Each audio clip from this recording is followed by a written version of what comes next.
This is a KMLG World News and Documentary Special Report. Welcome everyone, this is a KMLG World News Special Report that I titled Motivation for Black Originals. If you are white, it's okay for you to listen to it. But if you are black, this message is for you. They do not want you to hear it.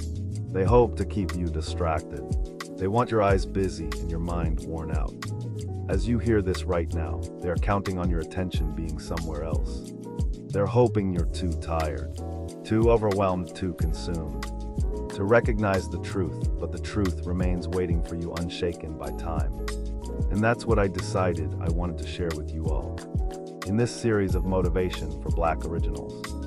So I created this video and a concept that after you listen to this motivational skit, while viewing my created illustrations, is merely the intro that will be played at the beginning of each series piece. It has an Egyptian flair to it, cause let's face it, blacks played the role as the beginner. It is well documented by now. All one has to do is begin research to find out the major and glorious role the black race played in Egypt, creating monuments and sciences they still don't understand to this day. So I like that theme, but don't think for a second that we were limited to just that greatness. It's been revealed that we were also first in the Americas. But that's ancient, there's more. So the theme is just reminiscing.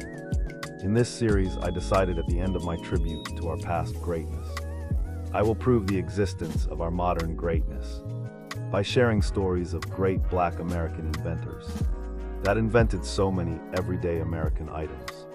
Some wouldn't even believe whom were pushed out of sight or placed in the margins to in some way make it where their stories were not fully told and not widely known. Well, I'm gonna choose one in each video in this series and make sure I tell their story to smash the myth that some misguided individuals, even some politicians, seem to have convinced themselves that Black Americans didn't build America with not only hard and masterful labor, but also with their modern inventions, most of what we use in America today, in their attempts to yet and still not give proper recognition. Well, I have the receipts and the proof that they're just living in apparently never-ending denial. Are you ready? Here's one now. The following shared footage is for fair use and educational purposes. Picture this. It's 1916. You're 24 years old. You've just solved one of medicine's most devastating puzzles. You figured out how to treat leprosy, a disease that sentenced thousands to permanent exile from their families, their communities, their entire lives. You've done what no one else could do, and then you die under mysterious circumstances, and the president of your university publishes your work under his name. That's Alice Ball's story, and it makes me furious for reasons I'll explain. Alice Augusta Ball, Seattle, 1892. By age 23, she's the first woman and the first African American to earn a master's degree from the University of Hawaii, not just in chemistry, in anything. But getting a degree was just the opening act. What Alice did next was save thousands of lives. Leprosy, Hansen's disease. At the turn of the century, if you contracted it, society didn't treat you. It disappeared you, shipped you off to colonies like Kalaupapa in Hawaii. Families couldn't visit. You died alone. There was one potential treatment, 𝕺𝖗 oil. But here's the problem. It was basically unusable. Thick as molasses, couldn't be absorbed by the body, caused excruciating pain when injected. Patients suffered through the treatment and barely improved. Alice Ball looked at the impossible problem and thought, what if I could change the molecular structure? And she did. She developed a technique to modify the oil's fatty acids, making them water-soluble and injectable.